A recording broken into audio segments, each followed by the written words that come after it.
I'm here with Tony Spagnuolo of Spagnuolo and Company. Tony, thanks. First of all, thanks again for joining me. No problem. Thanks for having me, Mark. Perfect. I brought Tony on here to address what potentially could be a pretty costly problem that's showing up right now for buyers and or sellers. And it's quite interesting, Tony. I remember when I grew up in Vancouver, I remember a mini oil tanker pulling up to our back driveway every 3 months, and driver would get out, run along hose to a little spout that was sticking out of the cement or concrete right near our back door.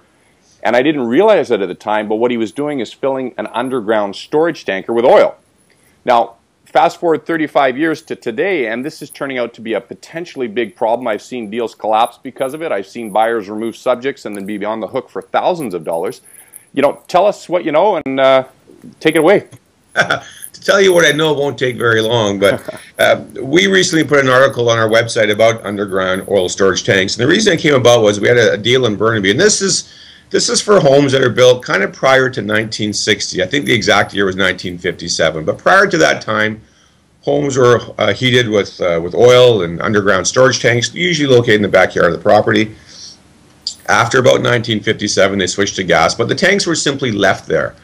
They were capped, they were filled with sand, the pipes were shut off, and they were just left to sit and rot, basically, in the backyard of all these older homes throughout the Lower Mainland.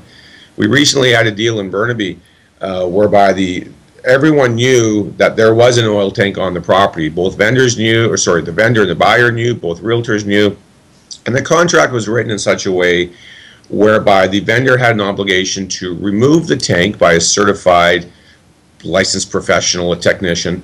That technician was provided a certificate of completion, and they did that. The problem is when the buyer went for financing, the lender said, that's great, the tank's been removed, but we want to make sure all those soils around the area are not contaminated. That wasn't contemplated in the contract.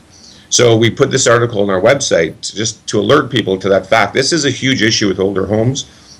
We'll talk about financing, about insurance. It's a real problem for a lot of sellers and buyers and realtors trying to close the deals. Yeah, I think we talked before we went live here. The big word is decommissioned. I know back in when this first became an issue, or not even an issue, when the oil tanks sort of were phased out, they were decommissioned. And at the time, I think what I read was they were basically filling them up with sand. That was and capping them. I read a little article that said, one pinhole leak in a 1,000-gallon fuel storage tank can leak its contents in less than 8 hours. So I guess that's where you're talking about, it's not just the tank, it's all the soil around it. Absolutely. And if the tank is located in such a manner, that soil, that leak, that could flow into neighboring properties, into adjoining properties. So it has huge implications and huge potential ramifications for all the parties involved, yeah. So just out of curiosity, Tony, if someone's looking to buy a home and it's potentially in that age bracket, what are you suggesting they do? Anybody who's buying an older home should always make that a subject, or make it a term of the contract. The buyer should insist that the vendor provide a warranty, representation, that they're not aware of any oil tank on the property. But if it's an older home, I don't think they should simply rely on that warranty. They should assume that there is one, and they should have some kind of soils test done. So any home prior to 1960, the vendor may not know about a tank. The vendor may have acquired the property in the last 5, 10, 20 years. Right. There's no issue. There's no leaking that they're aware of. They sell the property, and no one's the wiser. But sooner or later, that will become an issue. I believe the buyer should always do some kind of soils test or some kind of environmental test for older properties in the greater Vancouver area. Right, and not to be confused with an home inspection, because obviously most people, they've got in their mind, I'm going to buy a home, I'm going to get it inspected. If it passes, I'm good to go. This is something totally outside of their realm, I think. I'm not aware of any home inspectors who can do this kind of work. There might be that odd such person out there, but it's a totally different line of work, a totally different skill set, totally different level of experience that's required. And just to be clear, when we're talking costs here, we're talking, like, if actually there is contamination, this can be upwards between 50 and 100 grand. So it's a pretty significant issue that could pop up. Huge financial implications. There's one case we reported on our website. I think it was $160,000 a property in West Vancouver. So, you know, if you get some of these older properties, back then properties were a lot bigger as well. They weren't the 33-foot lot or the 50-foot lot. And there might be bigger tanks, and if they've been leaking for years and everything flows down into neighboring properties, it could be substantial, yeah. So we're not talking just a couple $1,000s to have the problem fixed. We're talking well, as much as huge, huge, over $100,000. And I know that some lenders aren't necessarily tackling this issue, so it's something that, regardless if your lender, you know, if you're going to get a mortgage and they approve you, don't, you know, assume that, oh, well, I'm good to go, because that doesn't mean that if, you know, something happens down the road, there's some contamination, you're still on the hook. Well, absolutely. And even if you think you're going to buy the property with no mortgage, you don't need the mortgage, and therefore the financing isn't an issue. You know, if there is a tank now, how are you going to sell the property? So you're still going to want to have all that work done, whether you're getting a mortgage or not, whether the bank cares or not, whether the insurance company cares. Getting home insurance could be a bit of a challenge. There'll certainly be an exclusion for any kind of contamination. You won't be covered for that.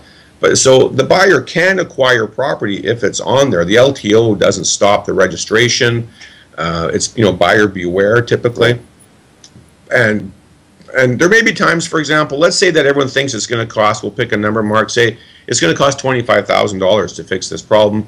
The vendor doesn't want the problem, perhaps they're elderly or they just want to move out or do whatever. The buyer could assume that risk, maybe reduce the price by substantially more than $25,000, maybe like $50,000. Yeah. And the buyer takes on that risk. As long as the parties know in advance what the position is, that's fine. They can negotiate around that. Right. But the buyer certainly needs to, you know, fix the problem after. Perfect. Well, that's great, interesting information to know. I tell you that I'd hate to be a buyer buying a property, you know, and typically these older homes, you know, maybe they're first-time buyers or maybe they're teardowns, and I guess that kind of brings something else up. What if you're buying a home, an older one, you tear it down, you build a new one, but you didn't realize there was a tank on there, and then something happens down the road?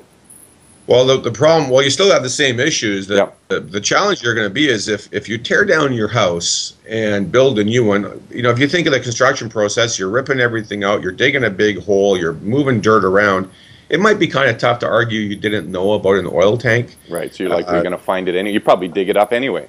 Yeah, you might find a pipe, you know, where's this pipe go to? You might find some oil underneath there. Yeah, you know, sure. So it'd be pretty hard to say you didn't know about it. Now, it might be if you are going to knock the house down and there is a tank, you simply take that reduction in price because you're going to take all the fill out of there anyway. Perhaps you're thinking, for sure. So maybe there's a way around that problem at that time. As long as all the parties are aware the tank is there and they've allocated the risk and who's going to take that risk and who's going to bear the expense, we're fine. We're fine. So, Tony, how can someone get a hold of you if you have any questions about this or any type of information in terms of the conveyancing process? Well, I was going to give you my email address, but we've been bombarded with spam, so I'm No. So what's the website address? bcrealestatelawyers.com, www, obviously, bcrealestatelawyers.com. My email address is tonyspag at sorry it's so long, bcrealestatelawyers.com. My phone number, 777-7406. Give me a call at the office. We'll have a chat. Perfect, Tony. I appreciate you coming on today, and that's some real great information. Well, thanks for having me, Mark. We'll talk to you soon. Have a great day. Okay. Okay, bye-bye.